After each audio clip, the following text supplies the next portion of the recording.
Mount Vesuvius is a symbol of Italy, and especially of the city of Naples. The volcano is also known as the Mountain of Misfortune. There is a good reason for this. A city built on its slopes experienced a similar catastrophe to that which hit the city of Sodom. The name of the city, destroyed on account of its rebellion against God and its perversions, was Pompeii.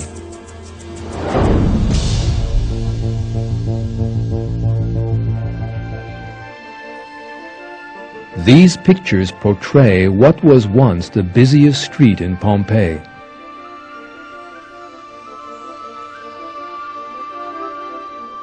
The city was a holiday destination of the high society of the Roman Empire and a symbol of wealth. The architecture of the houses was breathtaking.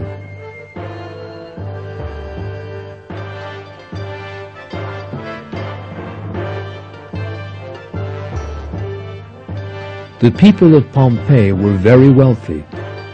Yet, instead of giving thanks to God for that wealth, they turned into a nation of deviants and gave themselves over to debauchery, and the city became a den of iniquity.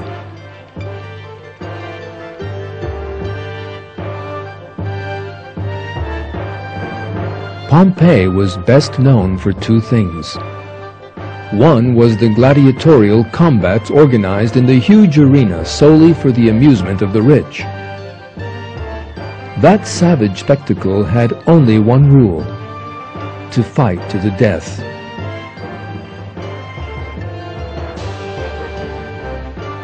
The second largest arena in the empire after the Colosseum in Rome was that of Pompeii. In the early years of Christianity, that arena witnessed the deaths of countless numbers of people, solely because of their belief in God.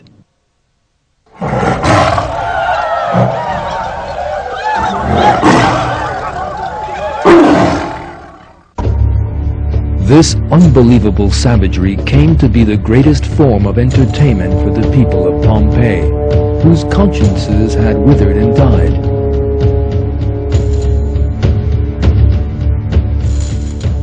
The second main feature of Pompeii was that it was the scene of the most ruthless implementation of the system of slavery, which prevailed throughout the Roman Empire.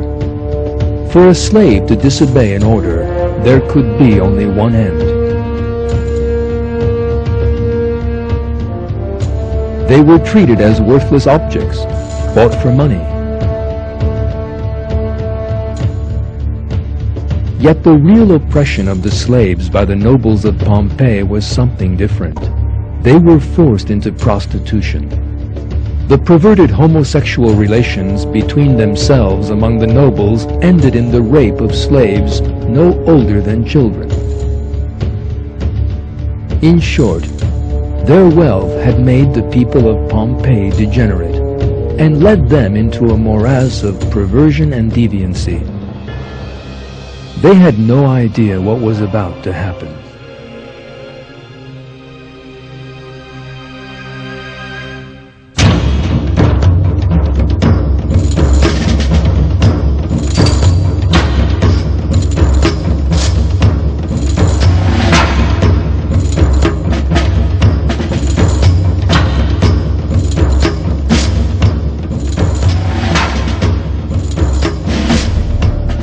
The disaster was so terrible that this huge marble bathtub from one of the baths smashed into the opposite wall with unbelievable force, leaving a huge deep scar. In an instant, the lava from Vesuvius wiped Pompeii off the face of the earth. That disaster remained concealed under the ground for the next 2,000 years.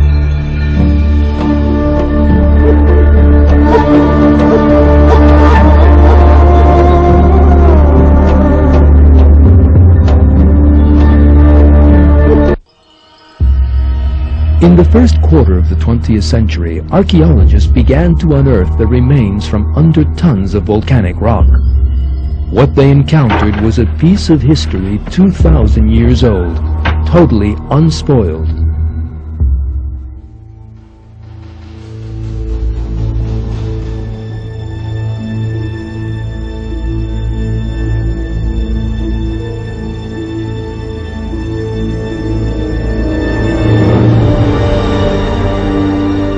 The disaster had struck the people of Pompeii so suddenly that everything stayed just as it had been 2,000 years ago, as if time had stood still.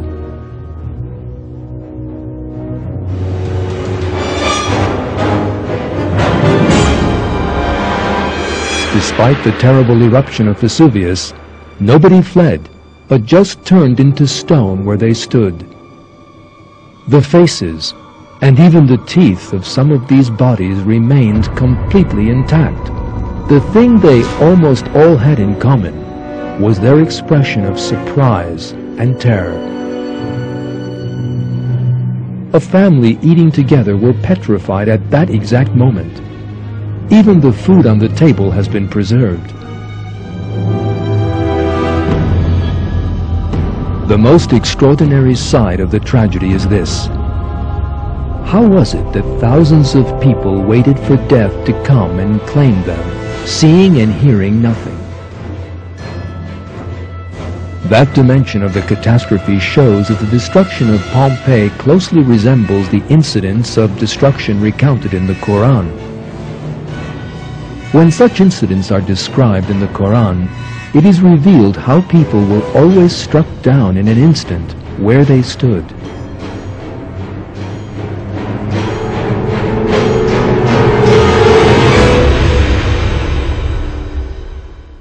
It was but one great blast and they were extinct.